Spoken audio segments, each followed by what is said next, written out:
Hey guys, how's it going? It's Brendan here, and welcome back to the Crypto Analyst channel. And today I have a bit of a different video in store for all of you because Coin Gecko just dropped their 2023 Quarter 2 industry report, and this is packed full of information about Bitcoin, altcoins, trading volume, on-chain metrics, NFTs, you name it, it's in here, and it's all very prevalent information about the current state and health of the blockchain industry as a whole.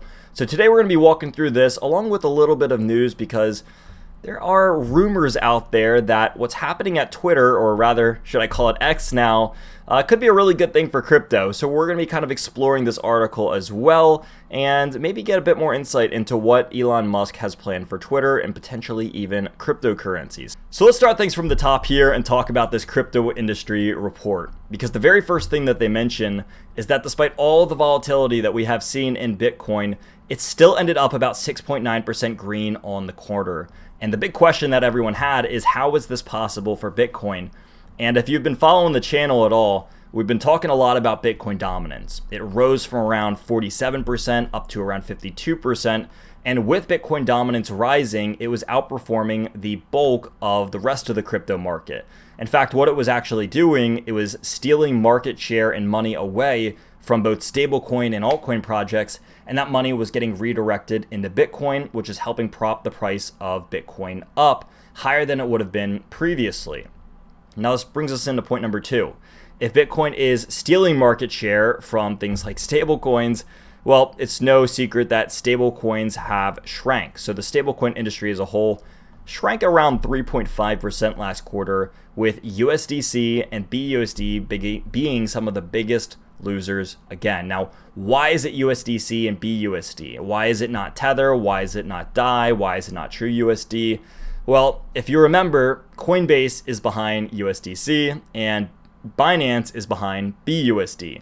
And the SEC has not been too friendly with Binance or Coinbase over the last quarter. There was lots of allegations against Binance and even a few against Coinbase, which is why we are seeing things like USDC and BUSD be some of the bigger losers inside of the stablecoin world.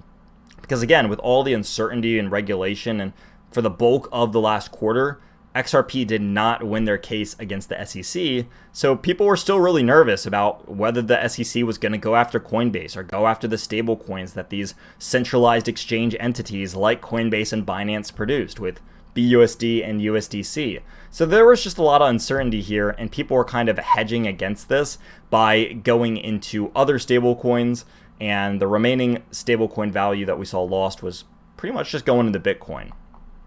Now, what about point number 3? Well, point number 3, Ethereum staking grew by 30.3% after withdrawals were enabled. So when Shanghai was going to be released, everyone was freaking out. There was this big argument of this is going to be the next Black Swan event because everyone's going to be able to sell off and unstake their Ethereum, and then they're just going to massively sell it off onto the market, and the crypto market is going to dump, especially with Ethereum probably going to see some downside. Now, in reality, now that we are a quarter past this, the exact opposite happened. Staking amounts withdrawn, and we've talked about this on the channel before as well, so sorry if you have to hear this twice, but staking on Ethereum has drastically increased since withdrawals were available, because what it seems is that a lot of people just wanted the withdrawal feature to become available before they staked in the first place, just knowing that if something really went wrong, they were going to be able to get their money out. And now that people have that very assurance, it seems like they're very comfortable staking.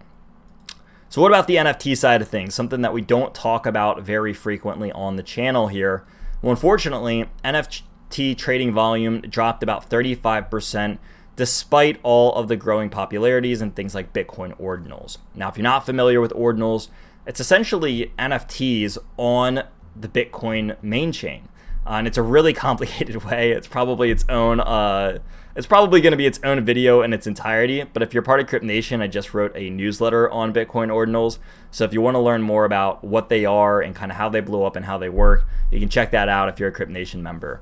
But basically the point of this is that NFT volume is dropping, and at face value, this looks like a bad thing. You're saying 35% is a pretty hefty hit to volume, but you also have to understand that crypto trading volume isn't any better right now. In fact, spot trading on centralized exchanges fell by 43.2%, with Binance's market share dropping a whopping 52%.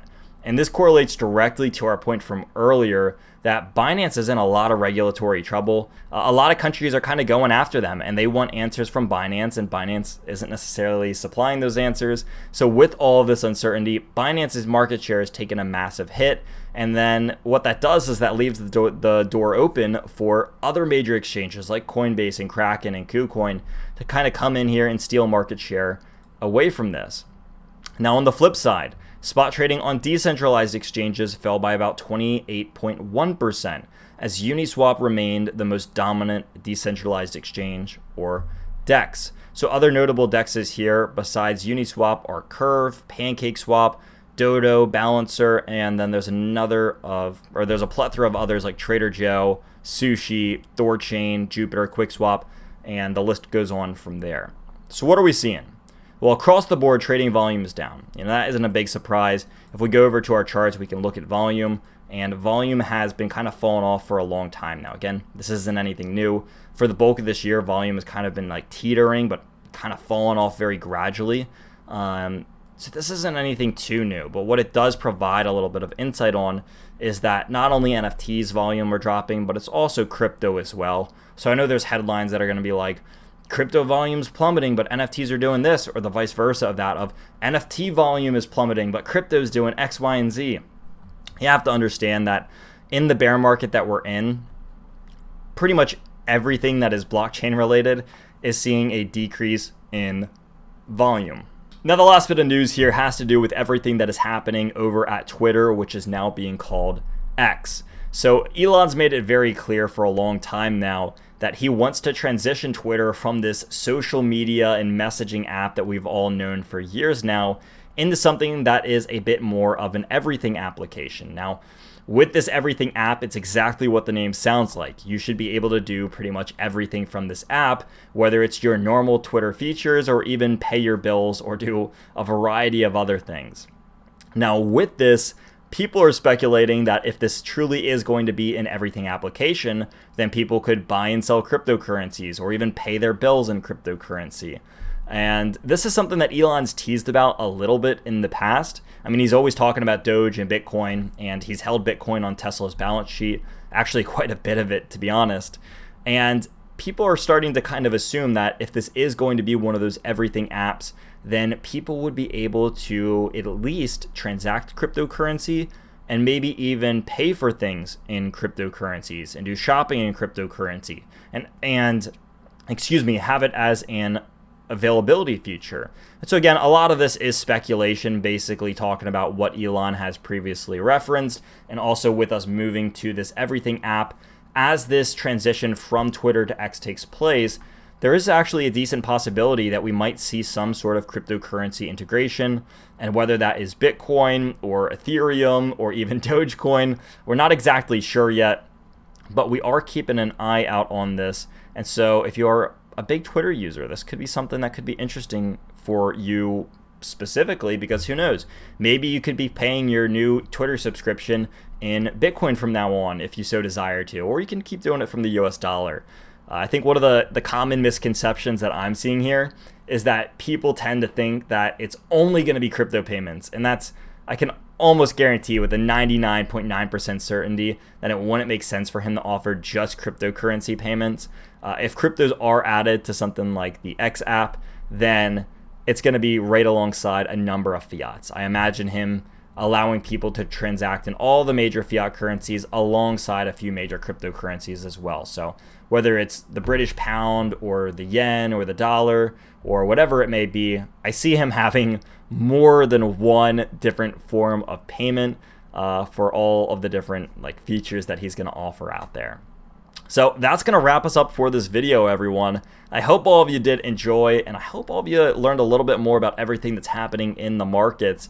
And even though we are seeing a volume drop and a bit of uncertainty when it comes to the crypto markets, things like Bitcoin and a number of altcoins are still performing very well. And one thing that we didn't talk about one thing that we didn't talk about specifically in the video was the altcoin market too much. We saw that Bitcoin was gaining value, stable coins were shrinking, trading volume was dropping.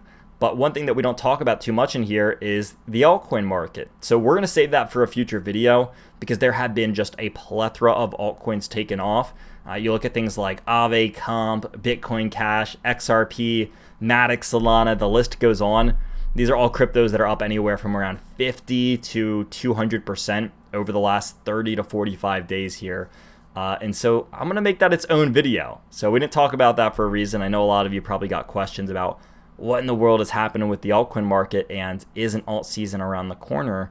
So we're going to save that for a future video. I hope all of you did enjoy this one, but until Friday's video, make sure you stick around, hit that like button, hit that subscribe button, and I'll see all of you very, very soon.